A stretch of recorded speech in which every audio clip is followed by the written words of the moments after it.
God darn it, man. What are you doing breaking character? You can't be going off the script. Hey, man. Sit back, relax. This is Off the Mic with JT. What do you mean I can't go off the mic? What do you mean I can't say what I want to say? What do you mean I can't just talk about Monday Night Raw or WWE SmackDown Live? Man, on this show, we go off the mic. On this show, we say whatever we want to say. On this show, we talk about news and rumors and rants and whatever the hell we want to talk about. If you want to talk about Ring of Honor, we can. If you want to talk about New Japan Pro Wrestling, we can. NXT, TNA, NWA, we can talk about whatever, because on this show, we go off the mic with JT. Because this is the JT and Candy show. And on here, we don't hold back. We don't filter anything.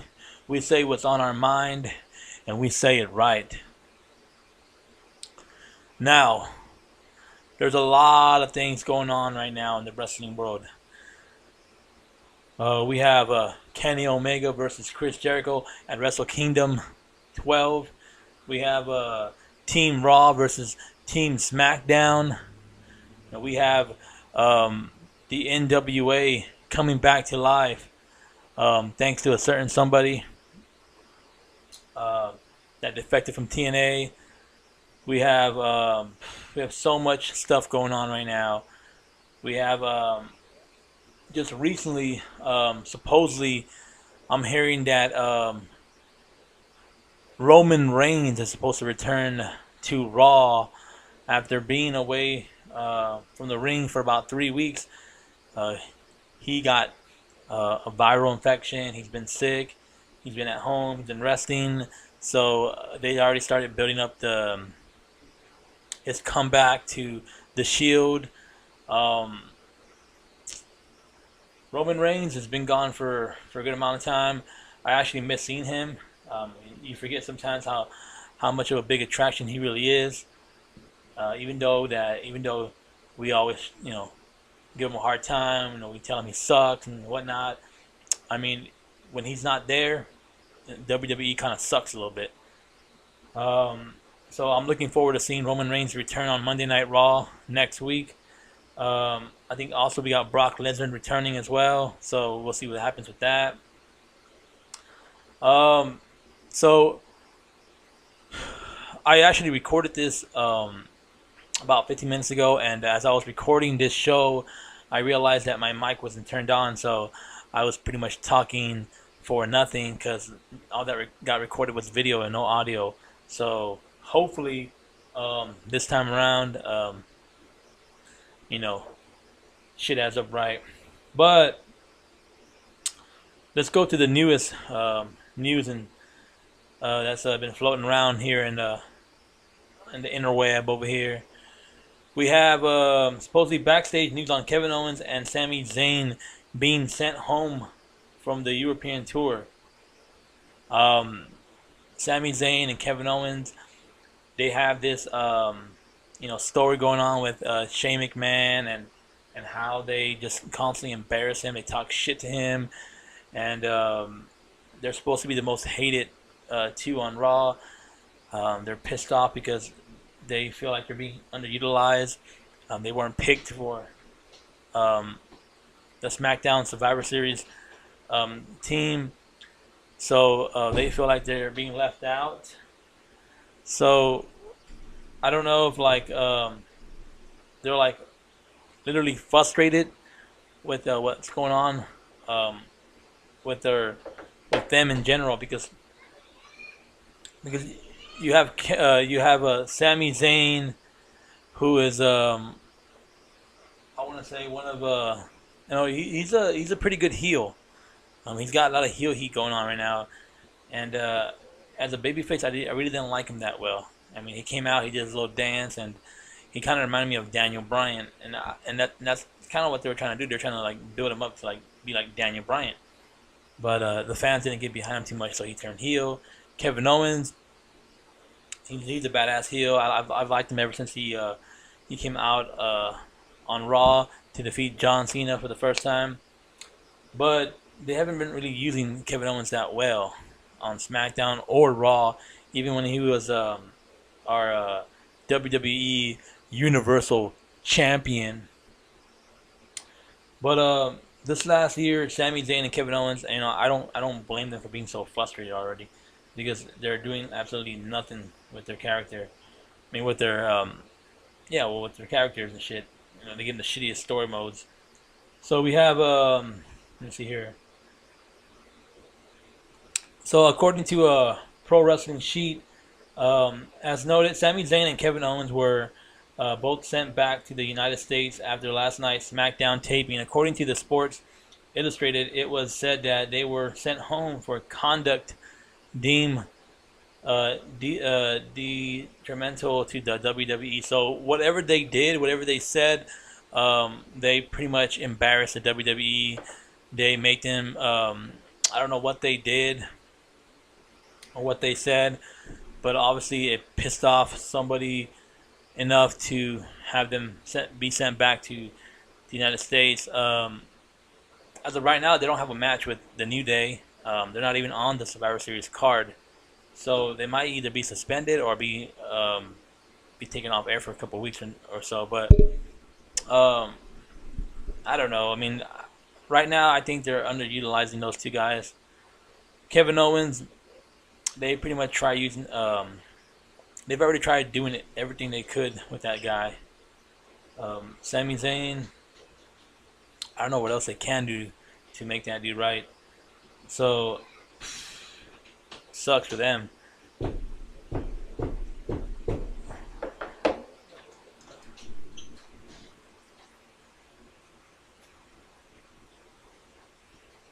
Over there, man.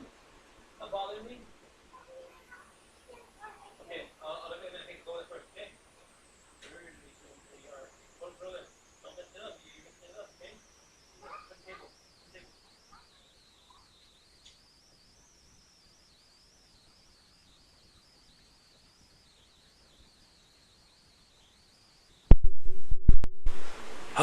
So I had to step out for a second. My daughter was kicking the door down. She wanted to be on off the mic as well.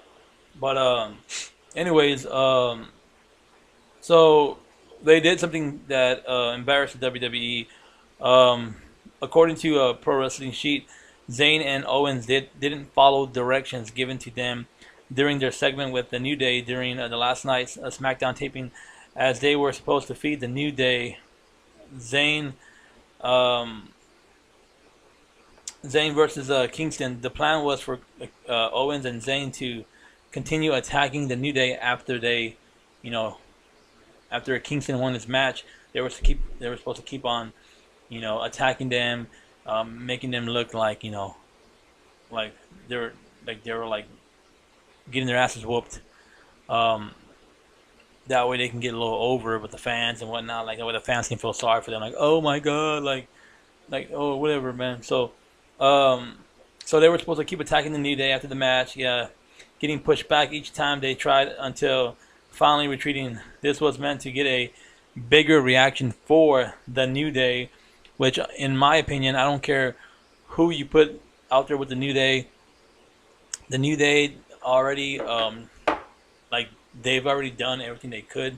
They come out and they act like children. I mean, I don't know if they're all just like, fruity in some kind of way, or they enjoy wearing fruity colors. But the New Day, as far as the tag team, need to go away already. I mean, they've already did everything they could with them. I mean, between making cereal, ice cream, and all kinds of shit, So, because Kevin Owens and Sami Zayn didn't put the New Day over as much as they were supposed to, they pretty much pissed off the guys in the back, and this was meant to get a bigger reaction for the New Day. Owens did jump in in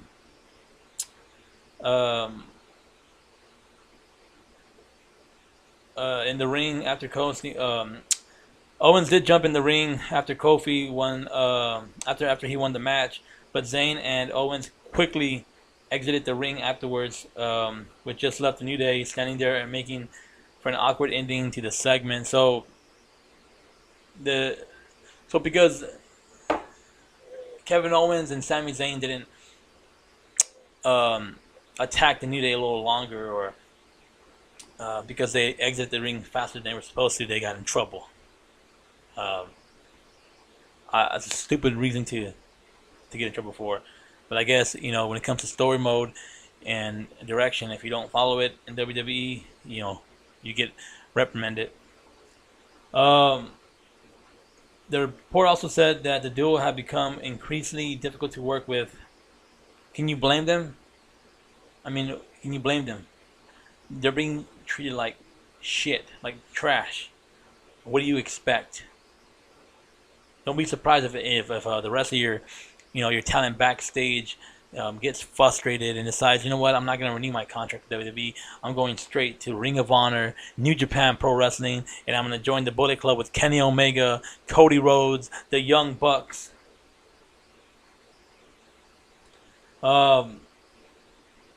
They've become increasingly difficult to work with and have been unhappy backstage, although involved in the Team Raw versus Team SmackDown storyline as SmackDown roster outcasts. Neither currently have a match at Survivor Series. So, I mean, what do you expect? That they're in a role that they don't want to be in. They're outcast. They're outcast in story mode and out of story mode. So WWE, I think when it comes to Kevin Owens and Sami Zayn, they dropped the ball on them pretty good. I mean, they don't know what to do with them. I wouldn't be surprised if they both get fired or released. But Triple H being in love with Kevin Owens the way he's been, because supposedly I've heard that when Kevin Owens was out sick one time, Triple H he took a match for Kevin Owens, and whatever he was going to get paid for that match, he gave it to Kevin Owens. So Triple H wrestled for free for Kevin Owens. So and they might have just been sent home because you know what, the tour is already over. Go spend time with your family. Kevin Owens already has some stuff going on, some personal issues with his family, and probably Vince McMahon's like, you know what, Kevin Owens, Sami Zayn, I mean, we don't got nothing for you right now. Just go ahead and go home, enjoy your time off, and then on Raw, next week on SmackDown, whatever. But here's a little bit of news as well. So we have Chris Jericho versus Kenny Omega, Wrestle Kingdom 12. For all of you out there who don't know what New Japan Pro Wrestling is about, for all of you out there who don't know who Kenny Omega is, or Chris Jericho, or Ring of Honor, then you don't understand anything I'm saying. But for those of you out there who are curious or who are aware of what's going on with the whole Chris Jericho and Kenny Omega situation, here's a little story for you. Chris Jericho got his big new idea. Japan idea from Mayweather and McGregor fight. So he kind of stole his idea from that. The biggest story of this past weekend happened on Sunday, when we found out on Sunday that Chris Jericho is going to face New Japan NJPW US champion Kenny Omega at Wrestle Kingdom 12 on January 4th, 2018. Fans were left to wonder how it was going to happen, why it's going to happen, and they probably got excited because it's a dream match for a lot of people. I mean, we have one guy that's been in the WWE for a very long time, Chris Jericho, and we have Kenny Omega, who pretty much made a name for himself in the indies, as an independent wrestler. He's wrestled all over the United States. And now the both of them, are going to wrestle one-on-one against each other at Wrestle Kingdom 12. Alpha versus Omega. Young versus old. That looks a lot better. What? the picture? I know, right? There's so much lighting. It's done. Is it? All right. I guess I can take a little break for a second.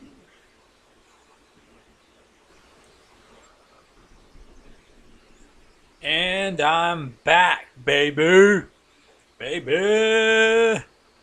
Making Kofi Kingston, baby. Had to go eat me some dinner. Some potato soup, man.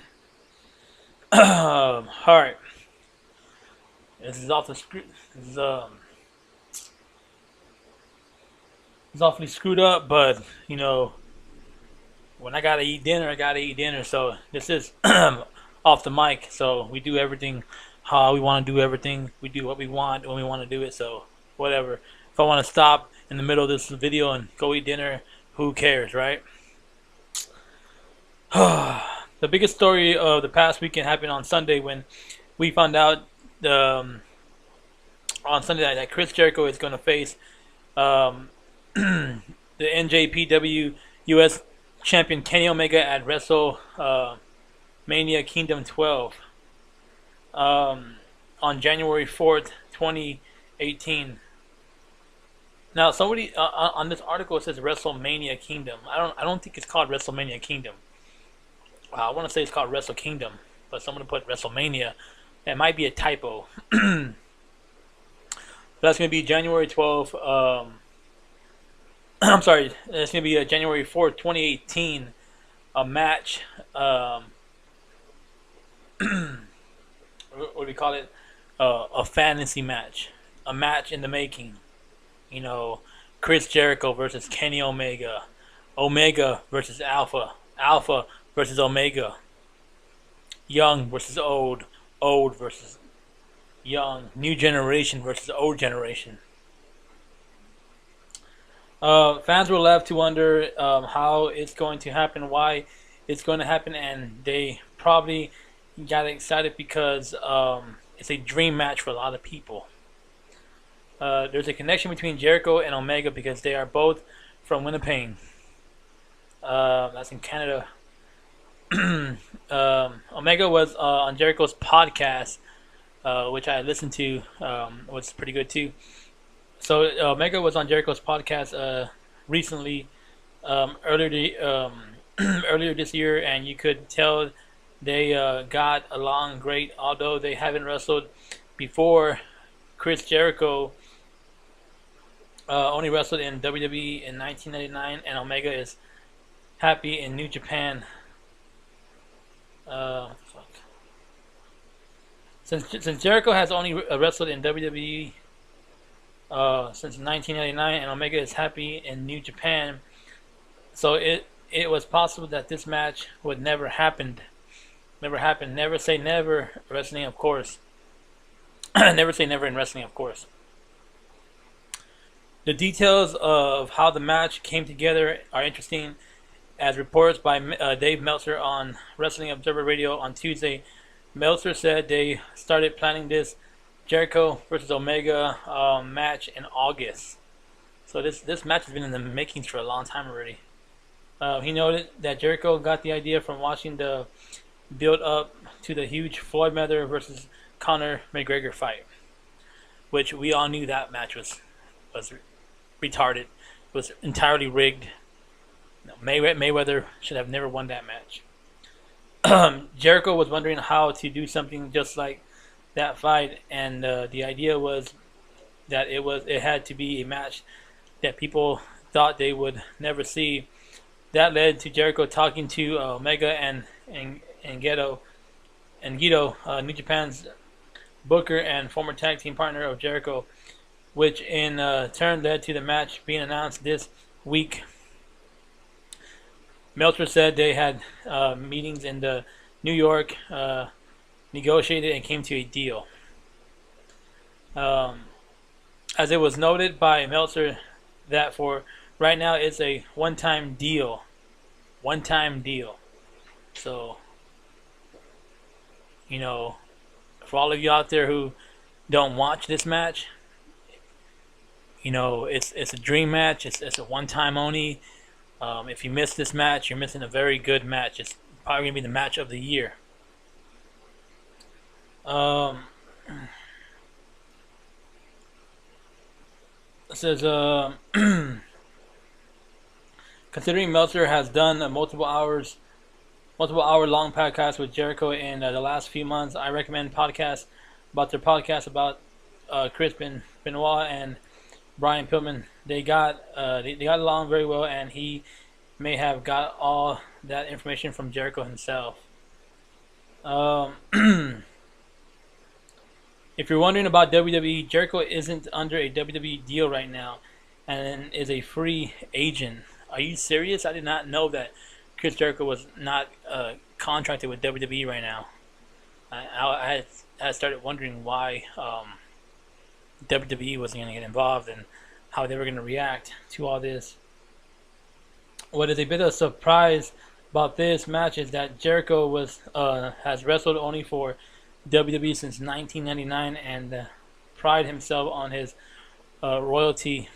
I don't know if WWE expects him to ever wrestle anywhere else, so it's not known what WWE might think of this, or if Jericho will go back there next year. The one-time thing could certainly turn into, for now, Jericho versus Omega.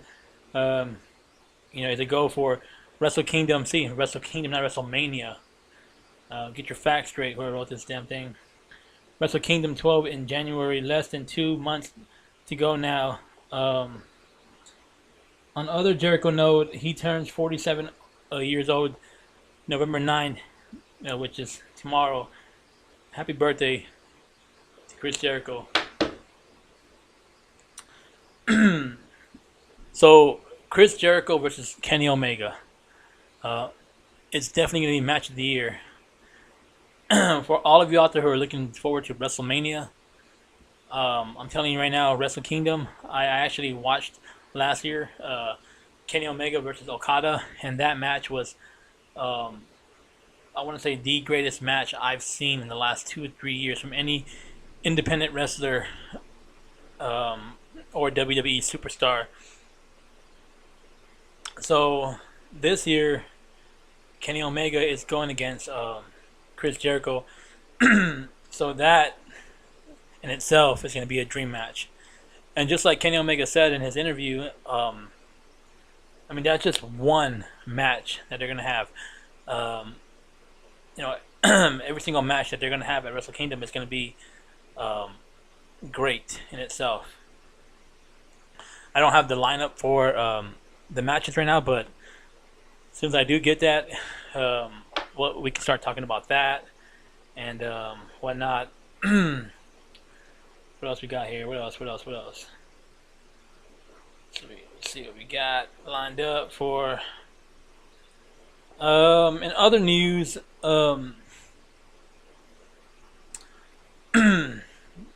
Impact Wrestling TV. Taping results from 11/7 spoilers.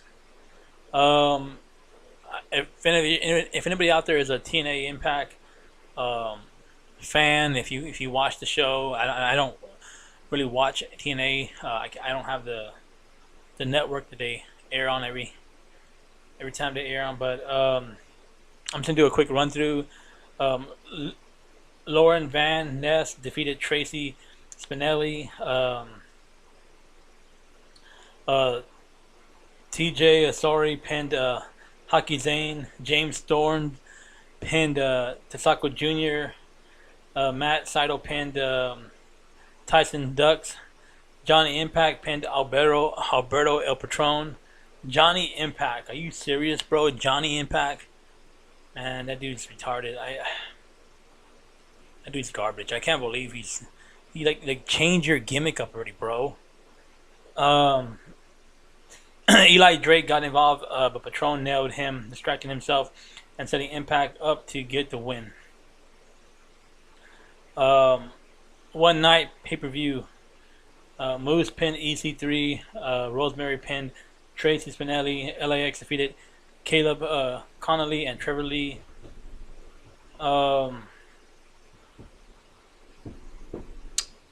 So that was TNA Impact, your review. As far as TNA, I don't watch TNA, but I have noticed that they're starting to do things a little different there. So it's starting to be a little watchable, but who knows? I might start watching it again, and we can start talking a bit about it a little more often. Let's see.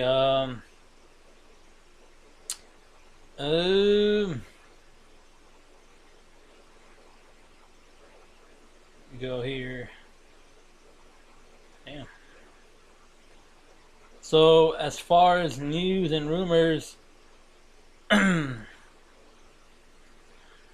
got a small bit of news here. Ric Flair has come out with a documentary highlighting his struggles and with you know monogamy and alcohol. Supposedly, Ric Flair back in the day was a big time player. He done slept with like 10,000 women. In the new documentary about the life of Ric Flair, the wrestler recalls drinking up to 15 alcoholic drinks per day, and he estimates he had sex with 10,000 women. Wow, that dude is a legit pimp. Nature Boy is coming out with a documentary called 30 for 30. The documentary airs Tuesday on ESPN.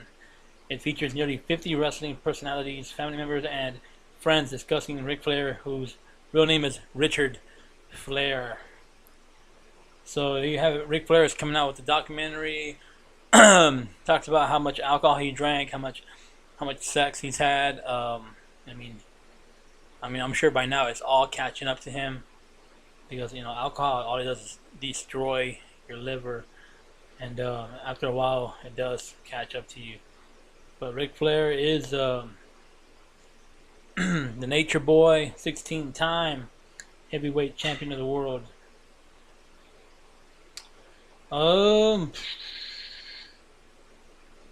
So